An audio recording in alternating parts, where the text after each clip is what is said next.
રવિવારે ઓફિસની રજા હોવાથી હું એક બગીચામાં ફરવા ગયો.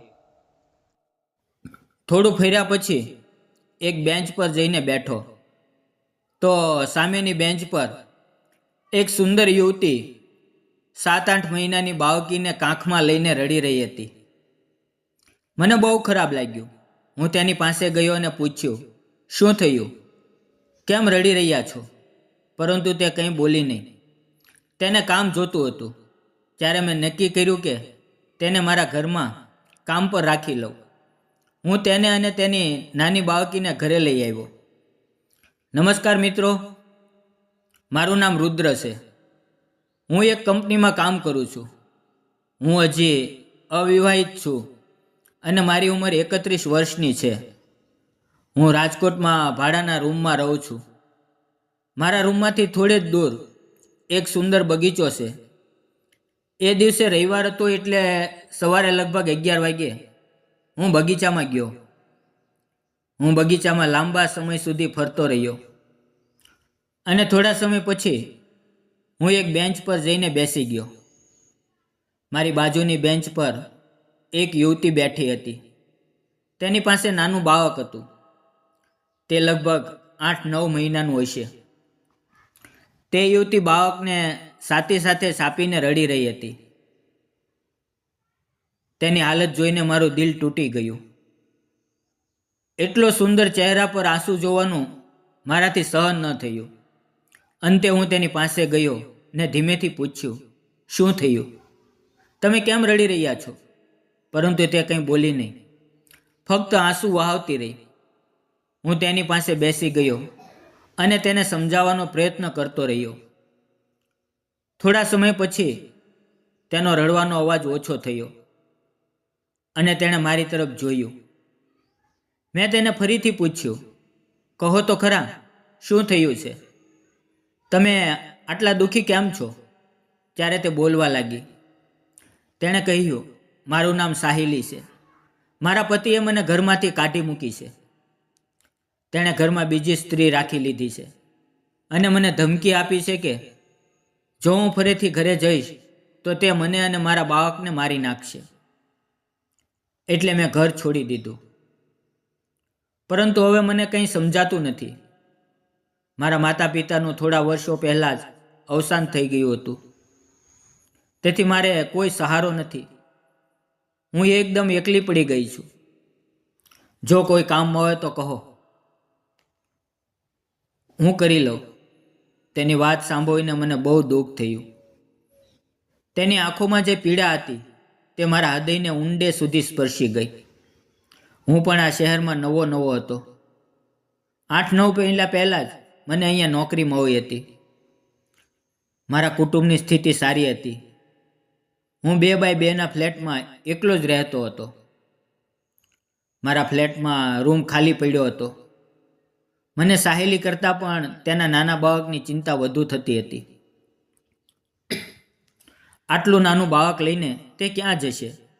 લોકો તેને ખરાબ નજરે જોશે. આ વિચારથી મારા દિલમાં તેના પ્રત્યે સહાનુભૂતિ વધી ગઈ. આમ પણ હું એકલો રહેતો હતો. ઘરનું બધું કામ, સફાઈ, રસોઈ બધું મારે જ કરવું પડતું હતું. ત્યારે મેં વિચાર્યું કે જો હું તેને ઘરમાં કામ પર રાખું અને તેને થોડું વેતન આપું તો તે ખાવાનું બનાવશે, વાસણ ધોઈ દેશે, સફાઈ કરશે અને મારે ખાવાની સમસ્યા પણ હલ થઈ જશે.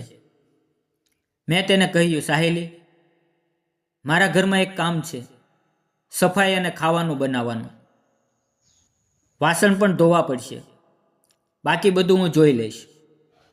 શું તમે કરી શકશો? તો તે બોલી, હું કામ તો કરી લઈશ, પરંતુ મારે રહેવાનું શું? મેં તેને કહ્યું, હું જે ફ્લેટમાં રહું છું એમાં તારે રહેવું પડશે. હું પણ અહીં નવો છું. મારું કોઈ ઓળખીતું નથી. થોડું વિચાર્યા પછી કદાચ તેને મારો વિચાર સારો લાગ્યો અને તે તૈયાર થઈ ગઈ. તેના હાથમાં એક થેલો હતો. એ લઈને અમે બંને મારા ઘર તરફ ચાલી નીકળ્યા. મિત્રો, તે મારી પાછો આવી રહી હતી. થોડા સમયમાં અમે ફ્લેટ પર પહોંચી ગયા. તે મારો આભાર માનતી હતી. મારી પાસે ફક્ત ગેસ હતો. ખાવાનું બનાવવા માટે સામાન લાવવો જરૂરી હતો. મેં સાહિલીને કહ્યું, તમે અહીંયા રહો, હું બજારમાંથી સામાન લઈ આવું છું. સાહિલીએ અંદરથી દરવાજો બંધ કરી દીધો. પછી હું બજારમાં ગયો. ત્યાંથી જરૂરી સામાન ખરીદી લીધો અને તે બંનેની માટે સાડી અને થોડા કપડાં પણ લઈ આવ્યો. ઘરે આવીને સામાન કિચનમાં મૂકી દીધો. તેના અને બાળક માટે કપડાં મેં અલગથી એક થેલીમાં રાખ્યા હતા. તે થેલો મેં તેને આપ્યો. તેણે થેલો ખોલ્યો અને અંદર કપડાં જોયા તો તેની આંખોમાંથી આંસુ વહેવા લાગ્યા. તેણે આંસુ લૂછ્યા અને મારી તરફ જોઈને અવળી સ્મિત આપી. આ જોઈને મારા મનને ઘણો સંતોષ મળ્યો, કેમ કે મેં સંકટમાં ફસાયેલી સ્ત્રી અને તેના નાના બાળકને થોડો સહારો આપ્યો. મેં હસીને કહ્યું, સાહિલી, હવે રડીશ નહીં. થોડા સમય પછી તે શાંત થઈ ગઈ. હવે બપોર થઈ ચૂક્યો હતો અને મને અને તેને ભૂખ લાગી હતી. સાહિલી રસોડામાં ગઈ અને ખાવાનું બનાવવાનું શરૂ કર્યું. થોડા સમયમાં તેણે સ્વાદિષ્ટ ભોજન તૈયાર કર્યું અને અમે બંને સાથે બેસીને ખાવા લાગ્યા. તેણે ખૂબ જ સરસ ખાવાનું બનાવ્યું હતું. ખાતા ખાતા સાહિલી મારા વિશે પૂછવા લાગી. મેં તેને કહ્યું કે મને અહીંયા નોકરી કરતાં કરતાં 8 મહિના થયા છે.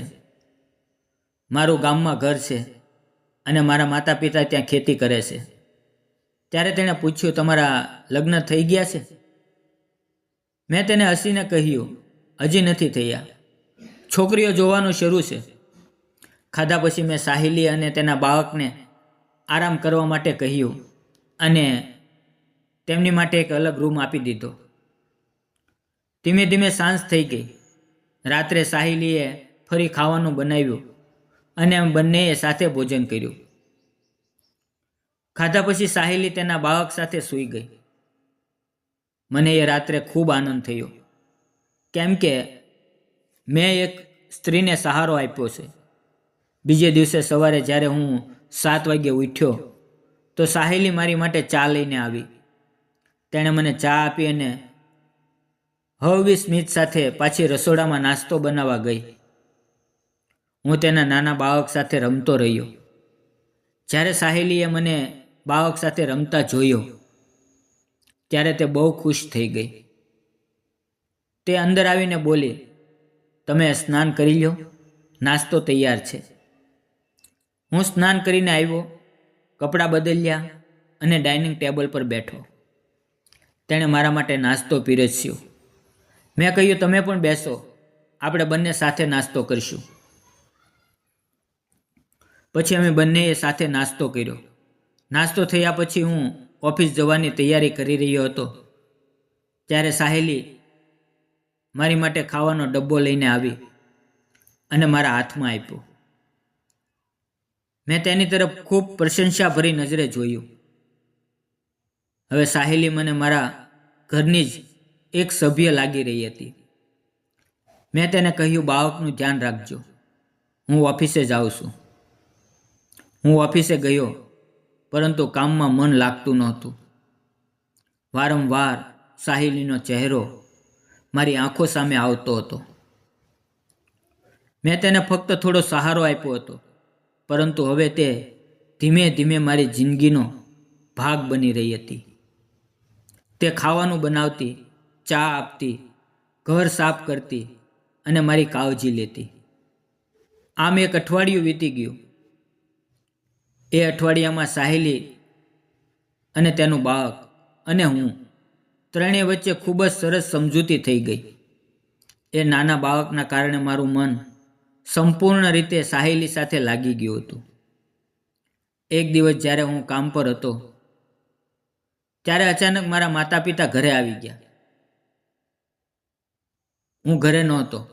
સાહિલીએ દરવાજો ખોલ્યો. મારા મા બાપે સાહિલીને જોઈ તો તેઓ આશ્ચર્યચકિત થઈ ગયા. અને ઘરમાં નાના બાળકને જોઈને તેઓ વધુ ચોંકી ગયા. તેમને લાગ્યું કે મેં લગ્ન કરી લીધા છે અને તેમને કશું જણાવ્યું નથી. તેમણે મને ફોન કરીને તરત ઘરે આવવાનું કહ્યું. હું ઓફિસમાંથી નીકળીને ઘરે આવ્યો. મા બાપે મને એક રૂમમાં બોલાવીને પૂછ્યું, દીકરા, આ બધું શું છે? આ છોકરી કોણ છે અને એ આપણા ઘરમાં શું કરી રહી છે? ત્યારે મેં તેને આખી સચ્ચાઈ કહી. બધું સાંભળીને મારા મા બાપને થોડી રાહત થઈ. તેમને સાહેલી પર બહુ દયા આવી. પિતાજીએ મારી પીઠ પર હાથ ફેરવીને મારી પ્રશંસા કરી. મારી માતાને પણ આ વાત જાણીને ઘણો આનંદ થયો. તેઓ 5-6 દિવસ ત્યાં જ રોકાયા. સાહેલીએ દિલથી તેની સેવા કરી. એ નાની બાળકીએ પણ તેને ઘણો આનંદ આપ્યો. મારા માતા પિતાને તેની સાથે સમય પસાર કરવો બહુ ગમ્યો. બાળકની નિર્દોષતા તેમને અંદર સુધી સ્પર્શી ગઈ. 5-6 દિવસ પછી મારા મા બાપે વિદાય લીધી.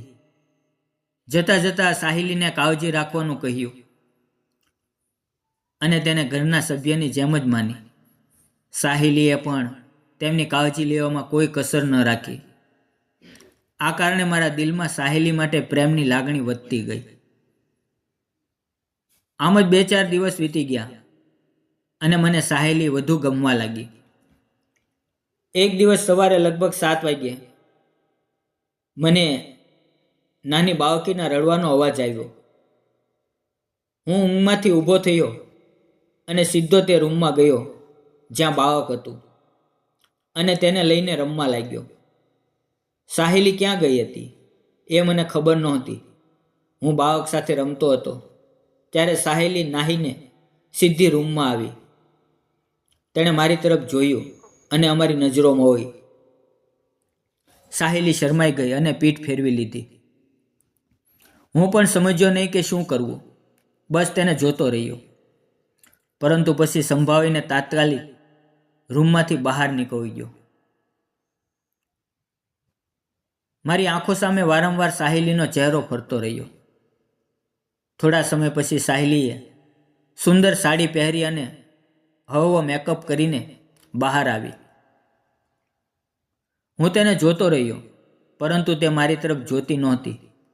તે સીધી રસોડામાં ગઈ અને થોડા સમયમાં ચા અને નાસ્તા માટે પૌવા લઈને બહાર આવી. તેણે મારી આગળ ચા અને નાસ્તો મૂકી દીધો અને કશું બોલ્યા વગર પાછી ચાલી ગઈ. સાહેલીએ હજી પણ મને કશું કહ્યું નહોતું. મને બહુ ખરાબ લાગ્યું, પરંતુ આ ઘટનામાં મારી કે સાહેલીની કોઈ ભૂલ નહોતી. કારણ કે બાળક રડી રહ્યું હતું એટલે જ હું તેના રૂમમાં ગયો હતો. થોડા સમય પછી તેણે ખાવાનું બનાવ્યું અને મારા હાથમાં ડબ્બો આપીને મને ઓફિસે મોકલી દીધો. એ દિવસે ઓફિસમાં મારું મન બિલકુલ ન લાગ્યું અને સાંજે હું વહેલો ઘરે આવી ગયો. ઘંટડી વગાડી સાહેલીએ દરવાજો ખોલ્યો. હું તેને જોતો રહ્યો. તે બહુ સુંદર લાગી રહી હતી, પરંતુ તે મારી આંખોમાં જોવાનું ટાળી રહી હતી. તે ફક્ત નીચે જોતી હતી. હું ઘરમાં આવ્યો. સાહેલીએ દરવાજો બંધ કર્યો અને મારી તરફ જોયું. અમારી આંખોમાં હોય, પરંતુ તેણે તરત નજર નીચે કરી લીધી અને પોતાના રૂમમાં ચાલી ગઈ. થોડા સમય પછી તેણે ખાવાનું બનાવ્યું અને અમે બંનેએ સાથે ભોજન કર્યું. હવે રાત વધી રહી હતી. હું મારા રૂમમાં બેઠો હતો. સૂતા પહેલાં મેં સાહેલીને અવાજ આપ્યો. તેનું બાળક સૂઈ ગયું હતું અને સાહેલી મારા રૂમમાં આવી. મેં કહ્યું, સાહેલી, મારે તને કશું કહેવું છે. સાહેલી ચૂપ રહી. મેં ગુલાબનું ફૂલ તેની આગળ મૂકી અને કહ્યું, સાહેલી, મને તું ગમે છો. હું તને બહુ પસંદ કરું છું. સાહેલીએ મારી તરફ નજર ઉઠાવીને મેં કહ્યું, જો તને હું ના ગમતો હો તો સીધું કહી દે, પરંતુ મારી તરફ જો. તારા દિલની વાત કર, આમ નજર ન ચુરાવ. સાહેલીએ એકવાર મારી તરફ જોયું. તેની આંખો આંસુઓથી ભરેલી હતી. એ આંસુમાં દુઃખ હતું કે ખુશી એ હું સમજી શક્યો નહીં. હું ઊભો થયો. સાહેલીએ મારા હાથમાં હાથ મૂક્યો, ગુલાબનું ફૂલ લીધું અને માથું મારી છાતી પર રાખીને રડવા લાગી. એની એ બાહોમાં જ મારા માટે તેના પ્રેમનો સ્વીકાર હતો અને એ સ્વીકાર મને મોહી ગયો હતો. સાહેલીએ કહ્યું, મને પણ તમે બહુ ગમો છો. હું પણ તમને પ્રેમ કરું છું. તમે મારી અને મારી બાળકની ખૂબ કાળજી લીધી. મને તમારા ઘરના સભ્યની જેમ રાખી. હું સાહેલી અને તેની બાળકીને લઈને ગામડે ગયો. મા બાપુજી સાથે સાહેલી અને મારા લગ્ન વિશે વાત કરી. મમ્મી પપ્પાએ પણ લગ્ન માટે હા કરી દીધી અને થોડા દિવસોમાં અમારા લગ્ન ધામધૂમથી થઈ ગયા. અમે બંને ખૂબ ખુશાલ જીવન જીવી રહ્યા છીએ. મેં સાહેલીની બાળકીને મારું સંતાન માન્યું. ધીમે ધીમે અમારી પુત્રી મોટી થઈ રહી છે.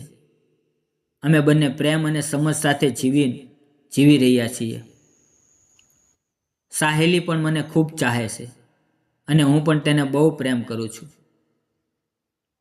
ધીમે ધીમે અમે એકબીજાને વધુ સારી રીતે સમજવા લાગ્યા. મેં સાહેલી સાથે લગ્ન કરીને સાચું કર્યું કે ખોટું? તમને શું લાગે છે? કોમેન્ટમાં જરૂર લખજો. મિત્રો, ક્યારેક જીવનમાં અજાણ્યા વ્યક્તિને અપાયેલો નાનો સહારો પણ આપણું આખું જીવન બદલી નાખે છે. મેં સાહેલીની મદદ કરી, પણ તે ફક્ત દયા નહોતી, તે માનવતા હતી જે ધીમે ધીમે પ્રેમમાં ફેરવાઈ ગઈ. સાહેલી જેવી મુશ્કેલમાં ફસાયેલી સ્ત્રીને અપાયેલ વિશ્વાસ તેને નવું જીવન આપે છે. જો આપણે આપણું મન અને માનવતા જીવંત રાખીએ તો સંબંધોને વધુ કશું બીજું જોશે નહીં. સાચો પ્રેમ એ જ છે જેમાં સાથે રહેવું, સમજવું અને સ્વીકારવાનું હોય છે. તમને શું લાગે છે? આવી માનવતા બતાવવી સાચી છે ને? કોમેન્ટમાં જરૂર કહો. અને જો આ વાર્તા તમને ગમી હોય તો વિડીયોને લાઈક, શેર અને ચેનલને સબસ્ક્રાઈબ કરવાનું ભૂલતા નહીં. વિડીયો પૂરો જોવા બદલ આપ સૌ મિત્રોનો ધન્યવાદ. અને મિત્રો, આ વિડીયો માત્ર મનોરંજન અને શૈક્ષણિક હેતુસર બનાવવામાં આવ્યો છે. આમાં દર્શાવવામાં આવેલી પાત્રો, ઘટનાઓ અને પરિસ્થિતિઓ સંપૂર્ણપણે કલ્પિત છે. કોઈ પણ વ્યક્તિ, સમાજ, સંસ્થા અથવા ધર્મ સાથે તેનો સીધો કે આડકતરો સંબંધ નથી. વિડીયોનો હેતુ માત્ર માનવતા, સહાનુભૂતિ અને જીવન મૂલ્યોને રજૂ કરવાનો છે. તો મિત્રો, ફરી મળશું આવતીકાલે. ત્યાં સુધી આવજો. વિડીયો પૂરો જોવા બદલ ફરીથી તમારા ખૂબ ખૂબ ધન્યવાદ મિત્રો.